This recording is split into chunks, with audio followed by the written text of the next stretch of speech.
Bonsoir à tous. Examinons la dernière conférence de presse de Trump où il a abordé plusieurs sujets. Le Groenland, le canal de Panama, le Canada, l'Ukraine, qui suscitent un débat mondial et laissent entrevoir des changements majeurs dans la politique étrangère américaine s'il devait diriger. Les commentaires de Trump sur l'Ukraine se démarquaient, car ils étaient assez différents des vues de l'administration actuelle. Il a attribué le conflit à Biden, le qualifiant de guerre de Biden, pas la sienne. Trump suggère une approche plus pratique, se retirer du conflit et encourager des pourparlers de cesser le feu. Il est ouvert à parler directement avec Poutine, évitant ainsi les intermédiaires européens, une démarche qui a surpris l'OTAN et l'UE. Pour Trump, l'objectif n'est pas de prolonger un conflit sans fin, mais de mettre fin à l'implication des États-Unis dans une guerre qui, selon lui, aurait pu être évitée avec une meilleure diplomatie. Cependant, il y a une préoccupation.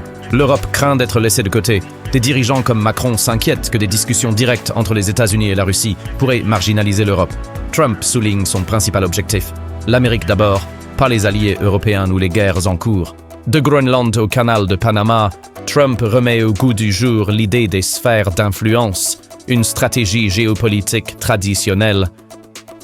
Ses remarques sur le Groenland, les ressources de l'Arctique et les investissements chinois au Panama montrent un plan plus large, réaffirmant le contrôle des États-Unis dans l'hémisphère occidental et protégeant des zones clés contre des puissances étrangères comme la Chine et la Russie.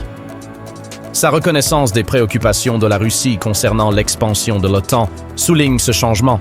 En reconnaissant leurs inquiétudes, il montre une volonté d'engager une réelle politique, respectant les sphères d'influence des autres puissances, tout en affirmant celle de l'Amérique. Trump imagine une Amérique forteresse, établissant des limites autour des États-Unis et de ses proches voisins. Cette vision se concentre sur la compétition pour les ressources, la promotion de la fabrication nationale et la réaffirmation des États-Unis en tant que grande puissance autosuffisante. Elle remet en question directement l'agenda globaliste des interventions constantes et des liens économiques à l'étranger. Pour le Canada et le Mexique, cela signifie une intégration plus profonde dans la sphère d'influence de l'Amérique, bien qu'il y ait des domaines ouverts à la négociation. L'approche de Trump peut manquer de diplomatie, mais elle offre un chemin vers des accords concrets. Avec le Danemark, le message est clair. L'avenir du Groenland implique probablement l'indépendance ou des liens plus étroits avec les intérêts américains. L'Europe, ou plus précisément ses élites, est inquiète. Le retrait potentiel de Trump menace leur dépendance à l'égard du pouvoir des États-Unis pour la sécurité et l'influence géopolitique. Pour des pays comme le Venezuela et Cuba, les paroles de Trump signalent des défis possibles. Leur solide connexion avec la Chine et la Russie ferait probablement face à une forte opposition sous une politique axée d'abord sur les États-Unis. La conférence de presse de Trump était plus qu'un simple théâtre politique. C'était un plan stratégique.